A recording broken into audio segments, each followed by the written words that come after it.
Now, getting into debt is something most people dread, but when the bailiffs arrive and use force, it can also be a terrifying experience.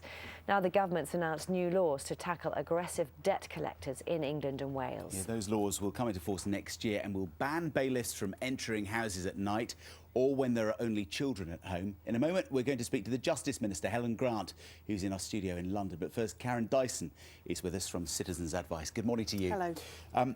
How widespread are the problems at the moment from what you hear at the counter at the desk, from people saying that they've been intimidated by a bailiff?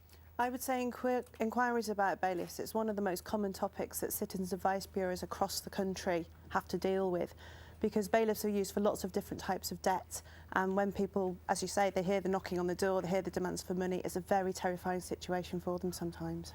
And we just heard there that they won't be allowed to go in, for example, if there are only children in the house. And is that happening? That's what happens, is it? Well, yes, it is. I mean, we found that governments are quite reluctant to legislate and put things like this into law. So, for example, the very high interest rates on payday loans at the minute, the fuel charges, governments don't want to put those things into law. The fact that they're putting this into law suggests the scale of the problem and what's actually happening across the country. But tell us from your point of view about the scale. That sort of thing happens a lot, does it? They go in the middle of the night. Does that happen?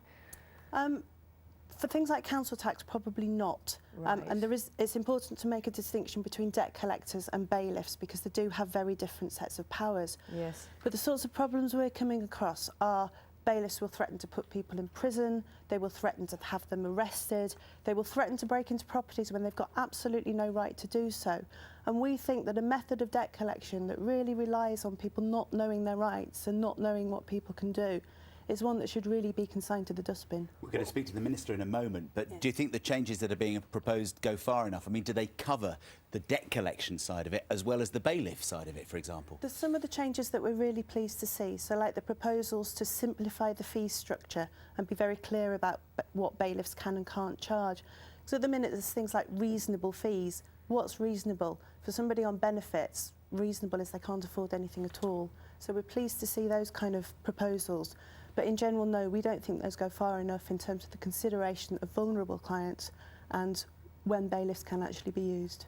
OK, Karen, thank you very much indeed. Thank you very much. Let's pick up some of those points with the Justice Minister Helen Grant, who joins us from London. Thanks very much for joining us. We've heard there from CAB saying that actually perhaps this should be just consigned to the dustbin. Are you going far enough with these proposals? Yes, I think we are. We've listened to the consultation. Many people raise concerns about aggressive bailiffs, so we're bringing in these new laws, and we're saying that bailiffs are not going to be allowed to use force. They're not going to be allowed to enter properties during certain hours. They're not going to be able to enter agreements with children, and it's really tightening a system up that needed to be dealt with. OK, so that stops sort of physically a couple of things that you're talking about, but we've also heard there, haven't we, about the threats to come and bash down the door, the threats to come and get your property. Why can't you legislate for that as well? Because that's clearly terrifying for people, isn't it? Well, we are. There's going to be very robust regulations to deal with this. There's going to be training for bailiffs on vulnerability. They are also going to have a certificate of fitness for practice. If they breach that certificate, if they act in a wrong or improper way, that certificate can be revoked by the court, and it's a criminal offence to act without a certificate. So we really are, if you look at the certification, if you look at the new fee structure, which will stop abuse, overcharging, and it will just allow bailiffs as well to charge for the actual cost of the enforcement. Okay. And if you put those measures together, we think they are robust enough to deal with the majority of complaints that come in. OK, and just briefly, what about those payday loans? The fact that we get to this position in the first place, what are you going to do about that? Well, we've got to protect vulnerable people, and that's why we're going to be talking to stakeholders about what action we can do, what advice we can give, and where we can refer them to. So we've certainly got that under the spotlight as well. OK, Helen Grant, Justice Minister, Karen Dyson as well, from Citizens Advice Bureau. Thank you both. Thank you. Right, at 7:15, let's